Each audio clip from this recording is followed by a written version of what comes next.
Chapter 30 Divine Intervention. Draupadi found herself in the middle of a living nightmare.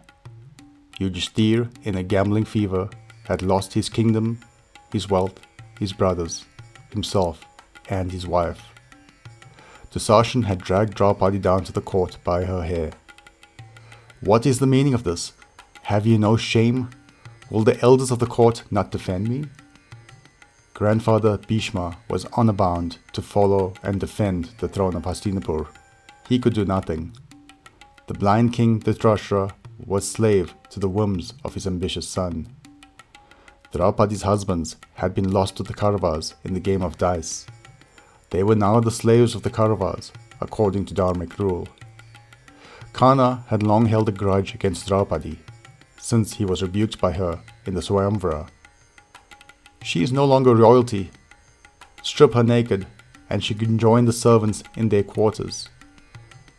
Duryodhan happily agreed and tapped his thigh in a lustful manner as he leered at Draupadi. Dusashan pulled at Draupadi's garment, unraveling it from her body.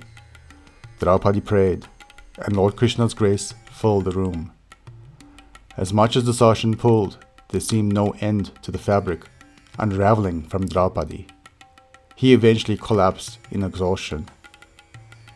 Bhim, who was bound by dharmic law to accept the actions of his older brother and the Kaurava elders, seemed to awake from slumber.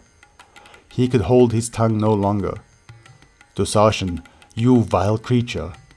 I vow to crack open your chest on the battlefield and wash Draupadi's hair with your blood. I shall break Duryodhan's thigh with my mace. Arjun, the greatest among all archers, shall slay Karna, and Sahadev shall end the wickedness of sly Shakuni. This I swear, else I vow never to enter the heavens."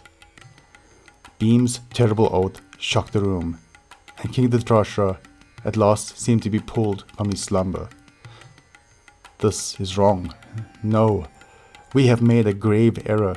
What have we done?" Dhritarashtra realized the evil he was supporting, and he nullified the results of the game.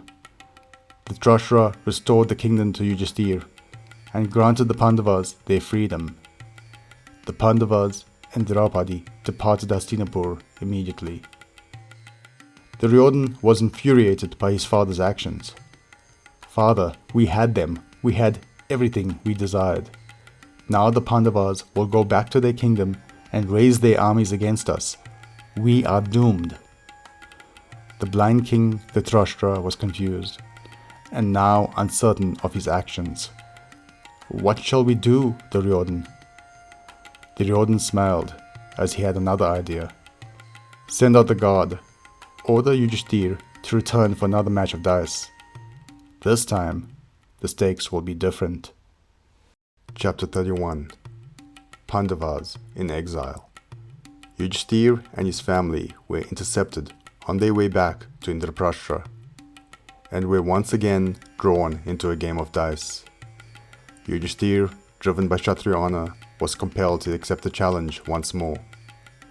This time, Duryodhan proposed an exceptionally unusual wager.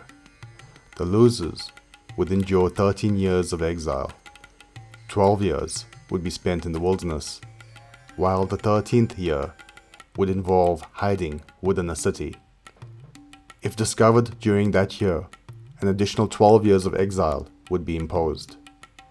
As the game unfolded, Yudhishthir found himself once more on the losing side. The Pandavas prepared themselves for their time in the wilderness. Due to her frailty, Kunti, their mother, remained behind with their uncle Vidura in Hastinapur.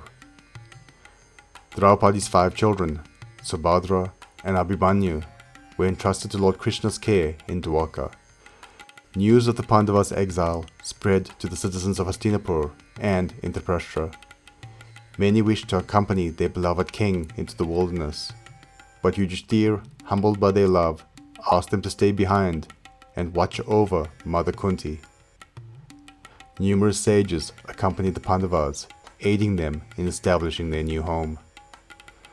Amidst the Pandavas, feelings of resentment simmered. Draupadi and Bhim expressed their anger at Yudhishthir's unwavering adherence to Kshatriya law and his addiction to gambling. Their current predicament fell squarely on Yudhishthir's shoulders. Bhim, at one point during the game of dice, called for fire to burn Yudhishthir's hands. Arjuna intervened to pacify his hot-tempered brother. Arjuna displayed an unusual sense of acceptance towards their circumstances. He suspected that Duryodhana's scheme aimed to utilize the 13 years to amass a formidable army for defeating the Pandavas in battle. Arjuna was a warrior prince by birth, and within him a fire for conquest burned. To some degree, he looked forward to the thrill of combat. Nakula and Sahadev remained unwaveringly loyal to their elder brothers, committed to fulfilling their duties, regardless of the challenges. Yudhishthir grappled with guilt over their misfortune, plagued by remorse for his actions. As the eldest, he felt responsibility for providing for his family.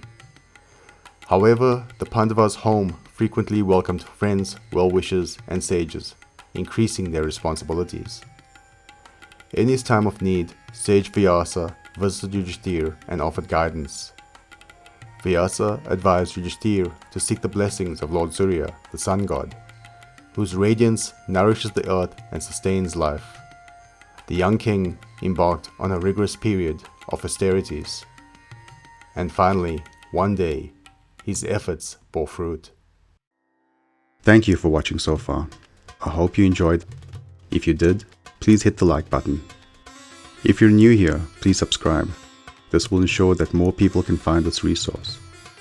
Click the notification button so that you can be the first to know about new uploads. And please do comment below. I'll do my best to reply to any questions. Thank you.